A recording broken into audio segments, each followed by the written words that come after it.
بسم الله الرحمن الرحيم والصلاة والسلام على رسول الله وعلى آله وصحابته ومن والاه. Yesterday we talked about the concept of the trials and where they come from. And it was a result of a statement I heard that the COVID-19 is not the doing of Allah subhanahu wa ta'ala. And I wanted to mention yesterday that everything that happens in the universe actually happens because Allah subhanahu wa ta'ala wanted it to happen. Otherwise, it would not have happened. So He wanted things to happen, so they happened. Today, since we have established that everything happens from Allah subhanahu wa ta'ala, and these trials and turbulence and challenges that are coming at us, since they are coming from Allah subhanahu wa ta'ala, then He is the only one that can lift it. He is the only one that can erase whatever is happening, that can take care of it, that can relieve us from all of that.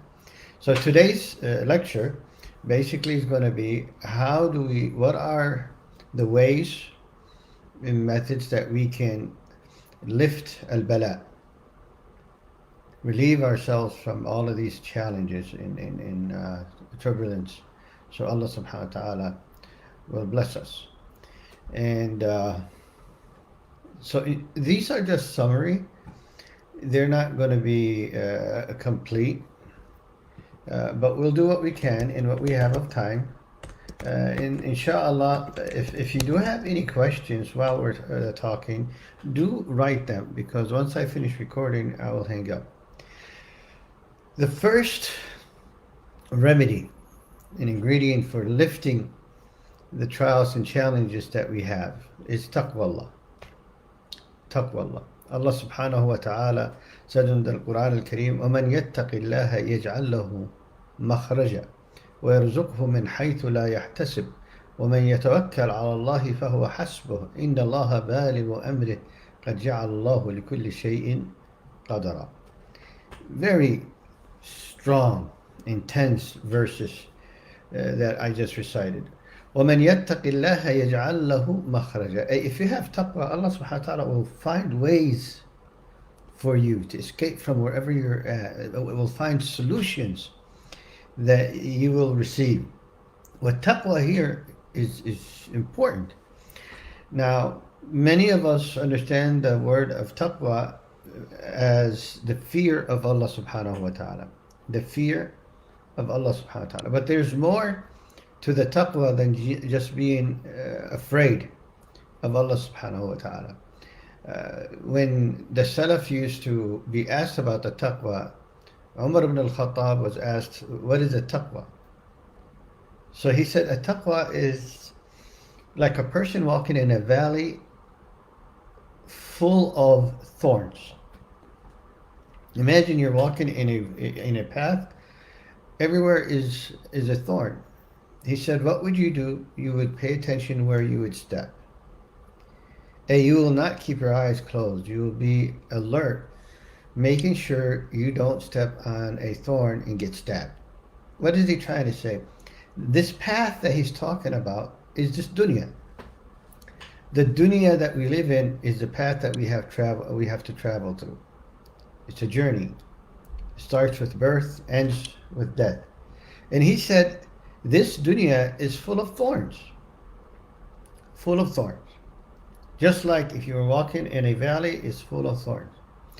These thorns are the temptations of haram, lust, greed, anger, love, all of these things. All of these things are temptations that can destroy you. These are the thorns in this dunya. There's the shaitan, your nafs al-ammara bis-su, your evil soul. So as you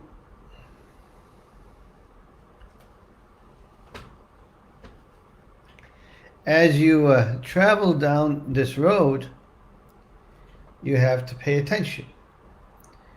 You have to pay attention to make sure that you do not fall off the cliff. Is there any sound? Can you guys hear? Can you guys hear me? Can you hear me now?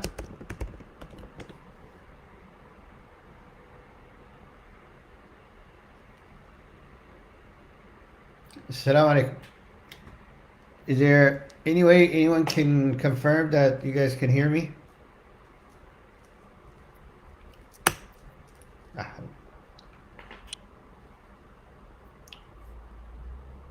Okay. So this journey that we're traveling in this life is, like I said, is full of thorns, and those thorns are the haram, the issues that are considered haram. And for you to escape from this, you have to live your life like you're walking down that valley, alert, never letting down your guard. Your guard always has to be, up and going, because you never know when you will falter. You never know when you'll slip. You never know when you'll forget.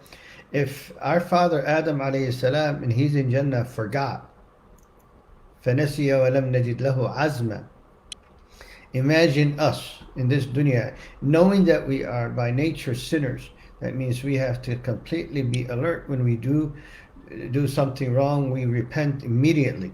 We do not wait until it's too late. Understand?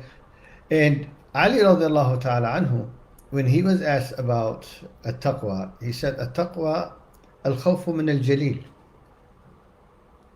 There's that fear, the fear from Allah subhanahu wa ta'ala. Al-khawfu min al-jalil.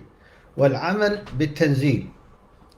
And implementing the Quran as a way of life for you.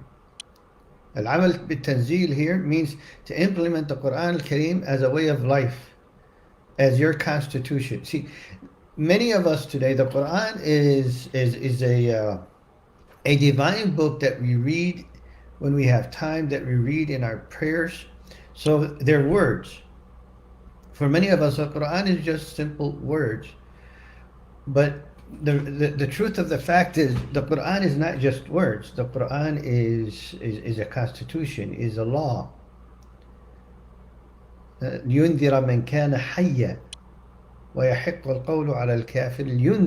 ينذر من كان حيا. So it can give warning to those who are alive. That means you have to be alive. You have to be alert. You know, a lot of people, the Quran al-Kareem does not really reach them, even though they can hear it, but they don't reach them. أَفَلَا يَتَدَبَّرُونَ الْقُرْآنَ أَمْ عَلَى قُلُوبٍ أَقْفَالُهَا. A person that doesn't comprehend the Quran al-Kareem, understand it as a way of life, then they really don't have minds, and their hearts are sealed. أَمْ عَلَى قُلُوبٍ أَقْفَالُهَا. أقفالها. Allah Ta'ala did not speak his words in the Quran al-Kareem just for us to repeat it. Repeating words do not change. That's why some of the Salaf used to say, مِنَ النَّاسِ مَنْ يَقْرَأُ الْقُرْآنَ وَالْقُرْآنُ يَلْعَنُهُ. And there are people that read the Quran, at the same time the Quran is cursing them. Because he's reading, for example, in the Quran, أَلَا لَعْنَةُ اللَّهِ عَلَى الْكَاذِبِينَ, and then he's lying. He's being cursed at the same time he's reading. So, Ali radiallahu ta'ala anhu, he said, Al-khawfu min al-jalil wal-amal bit-tanzil. To where the Quran al-Kareem becomes your guide to whatever you want to do and however you want to live your life. Do y'all understand that? وَالرِّضَى بِالْقَلِيلِ. وَالرِّضَى بِالْقَلِيلِ, you become content with whatever minimum blessings that Allah Ta'ala gives you. You're not greedy. You don't look beyond what Allah Ta'ala has given you, because the moment that you do, then the world itself will never be enough. People that are not content with what they have, their ambition will take them to levels that nothing can ever fulfill them. You know, Rasul Sallallahu Alaihi Wasallam warned us. He said, ابن آدم لو أعطي ابن آدم واد من ذهب لتمنى آخر. If the son of Adam was given a valley of gold, he would wish for another. A whole valley would be sufficient enough, would not be enough. So there's no limit of how far our greed can be. Qarun had treasures. The keys themselves needed a group of people to carry, and it wasn't enough for him. It wasn't enough for him. There's people today that have more wealth than the population of Earth since the beginning. And they still don't see themselves having enough. Ibn Adam Tamma'. And when he has something, he wants extra. إن الإنسان لا يطغى أن رآه استغنى. Becomes aggressor and all of that. So Ali radiallahu ta'ala, he said, do you want to have taqwa? Then be content with what you have. Al-qana'atu kanzun la yafna. Al-Arab used to say, Al-qana'atu kanzun la tafna. A contentment is a treasure that can never be emptied. Can never be emptied. If you're happy, you're a king within your own kingdom. والاستعداد ليوم الرحيل. Then he said, والاستعداد ليوم الرحيل. The preparation for the day of departure. For the day of departure. And the day of departure, my brothers and sisters, is sooner than you think. It's sooner than you think. SubhanAllah, Rasul Sallallahu Alaihi Wasallam used to say to the Sahaba, كن في الدنيا كعابر سبيل. Just like someone that's traveling. Some said, like, if you are under a tree, you're going to be under that tree to get the shade, and then you're going to continue with your journey. You're not going to stay there under that tree. You're only there to get a shade and leave. And this dunya is that quick. This dunya is that quick. You know, Abdullah ibn Umar used to say, إذا أمسيت فلا تنتظر الصباح وإذا أصبحت فلا تنتظر المساء. He said, if you have entered tonight, the night, do not await the morning. And if you're in the morning, do not await the night. You never know. الموت يأتي فجأة. فجأة. Sudden. Nothing like how sudden death comes. Just with no signals whatsoever. فجأة. The whole dunya itself has a short time frame. اقتربت الساعة وانشق القمر. يسألونك عن الساعة أيان مرساها فيما أنت من ذكراها. So when this ayah was revealed, one of the Salaf says, من مات فقد قامت قيامته. They were asking about the day of judgment, and his reply is, when you die, that's your day of judgment. Why would you ask how long or when the day of judgment is going to happen, how many thousands of years right now? You're not going to live that long, actually. So your day of judgment starts the day that you die. And literally it does. Because the moment you die, you go in the grave and you have the angels asking you questions. And if you fail those questions, that grave that you're in becomes a ditch of hell. You are tortured until the day of judgment. You see your place in hellfire. You start asking Allah Ta'ala, oh Allah, bring the day of judgment. Aqim as-sa'a, aqim as-sa'a. You cannot tolerate staying in there. So, al-isti'dad liyawm al-rahil, are we prepared? Are we truly prepared? I mean, let's ask ourselves honestly. Do we actually think just praying 5 times a day in fasting the month of Ramadan is sufficient enough? When the Quran is supposed to be a constitution of life, a way of life?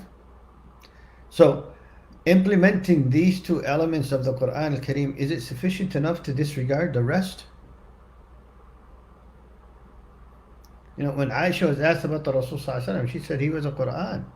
His character was the Quran.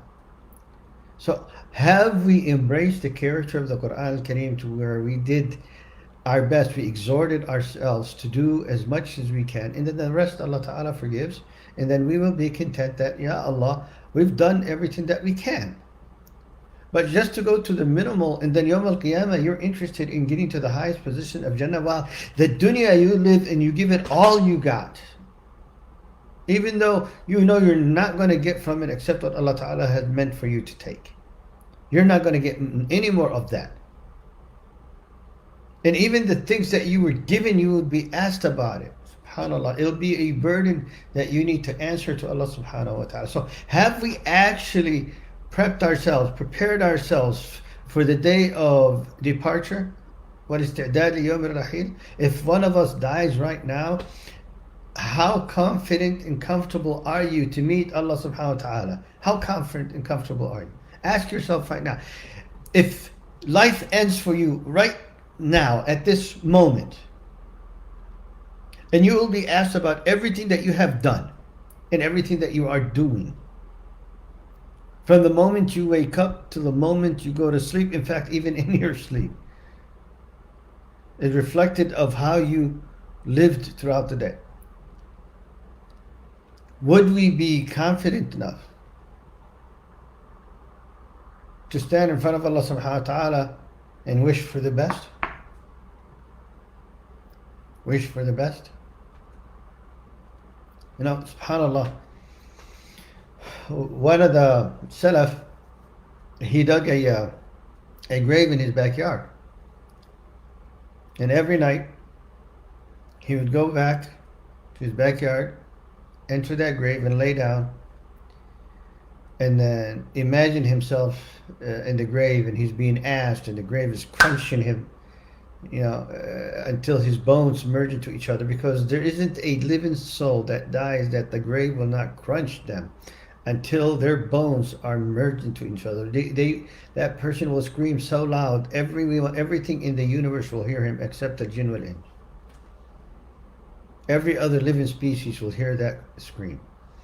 And he would be in that grave, laying in there, and then after a while he gets up and he says, "You have been given another chance, you're not dead yet." If you're listening to me right now and I talking to you right now, that means none of us are dead yet. But are we truly alive? Do we follow the Quran al-Kareem step by step? Is our example in the way we live the Rasul sallallahu alayhi wa sallam? No, there's nothing that the Rasul sallallahu alayhi wa sallam didn't address. Abu Hurairah, in Hadith Abu Hurairah, he said, لقد علمنا الرسول صلى الله عليه وسلم كل شيء حتى الخراءة. The Rasul sallallahu alayhi wa sallam taught us everything, even how to use the restroom. Do we remember when we go to the restroom to say أعوذ بالله من الخبث والخبائث? Do we remember when we walk out to say غفرانك? Do we remember when we wash ourselves to use the left hand and we eat to use the right hand? Do we remember when we go out of the house what to say, and when we return what to say? Do we remember when we go to sleep what to say? When will you wake up and praising Him for returning our souls to our bodies, what to say? Everything in our deen covers every moment of our life. And that is your means to prepare yourself for Yawm al-Qiyamah. You want a taqwa, this is what you need to do. And if you have the taqwa, Allah Ta'ala will lift these calamities and crises off of us. وَمَنْ يَتَّقِ اللَّهِ يَجْعَلْ لَهُ مَخْرَجًا وَيَرْزُقْهُ مِنْ حَيْثُ لَا يَحْتَسِبُ. SubhanAllah. Going with the ayah, and if you have taqwa, those elements that I just said, then your rizq will come from, you know, places you didn't even anticipate. You didn't even anticipate. You won't even know, actually, wow, that I wasn't waiting for. But Allah Ta'ala will deliver your rizq right to you. Right to you. وَيَرْزُقْهُ مِنْ حَيْثُ لَا يَحْتَسِبُ وَمَنْ يَتَوَكَّلْ عَلَى اللَّهِ فَهُوَ حَسْبُهُ. If you have taqwa, Allah Ta'ala will be sufficient enough for you. Ya Allah, how amazing that is. He'll be sufficient enough for you. You will not need anyone or anything else throughout your life. If you have your Allah Ta'ala on your side, nothing can harm you without His will. Nothing can miss you. You know, SubhanAllah, Musa alayhi salam was alone, even though his followers were 650,000. And Fir'aun was right at them. But with full confidence, he said, كَلَّا إِنَّ مَعِيَ رَبِّي سَيَهْدِينِ فَهُوَ حَسْبُهُ. He'll be sufficient enough. He'll take care of your affairs. All of your affairs will be taken care of because you have taqwa. Hey Allah, I am relying on you. That means my affairs are in your hand, and He will take care of you. He will take care of you. Allah subhanahu wa ta'ala said to the Rasul, the Rasul at the beginning of his years, he used to have bodyguards. He said bodyguards because the Sahaba were worried about him, someone trying to assassinate him or whatever. And then Allah Ta'ala said in the Quran Al-Kareem, فَسَيَكْفِيكَهُمُ اللَّهِ فَسَيَكْفِيكَهُمُ اللَّهِ. Allah Ta'ala will be sufficient enough for you. He will seize them to come at you. He turned to the Sahaba and he said, go home. But Ya Rasulullah, we worry about you, go home. Allah Ta'ala is sufficient enough. فهو حسبه إن الله بالغ أمره قد جعل الله لكل شيء قدرا. إن الله بالغ أمره. Allah Ta'ala will reach His order. Al-ha here, either ضمير عائد إلى الله, this pronoun either comes back to Allah Ta'ala, meaning that Allah Ta'ala will reach His order. Nothing can stand between what Allah Subhanahu wa Ta'ala wants in orders. Or this ضمير, this pronoun goes back to the person that has taqwa. If you have taqwa, Allah Ta'ala will allow you to reach your destination, to reach your objective, to reach your goals. You want to reach your goals, then you have taqwa. You rely on Allah Ta'ala. You put your faith in Him. You put your trust in Him, and then you will reach your goals, your accomplishments, your success. Inna Allah balighu amrihi. Either Allah Ta'ala will reach His destination or you will reach it too. قَدْ جَعَلَ اللَّهُ لِكُلِّ شَيْءٍ قَدْرًا. Everything in this universe is calculated by Allah Subhanahu wa Ta'ala. It's calculated by Allah Subhanahu wa Ta'ala.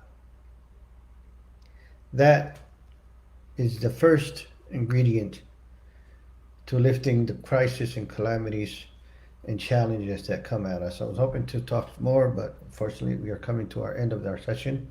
What are the signs that show Allah Subhanahu wa Ta'ala loves you? See if you love Him. The question is, do you love Allah Subhanahu wa Ta'ala? If you love Allah Subhanahu wa Ta'ala, then He will love you. You won't worry about that. If you truly love Allah Subhanahu wa Ta'ala, you do not need to worry if He would love you back, because He will love you back. Allah Ta'ala guaranteed that if we go to Him, He'll come to us. If you mention me within yourself, I will mention you within myself. If you mention me in a company of yours, I will mention you in a company of mine. You read the Quran Al-Kareem, Allah Ta'ala again and again repeats that if you do this, I will do that. It's a give and take relationship.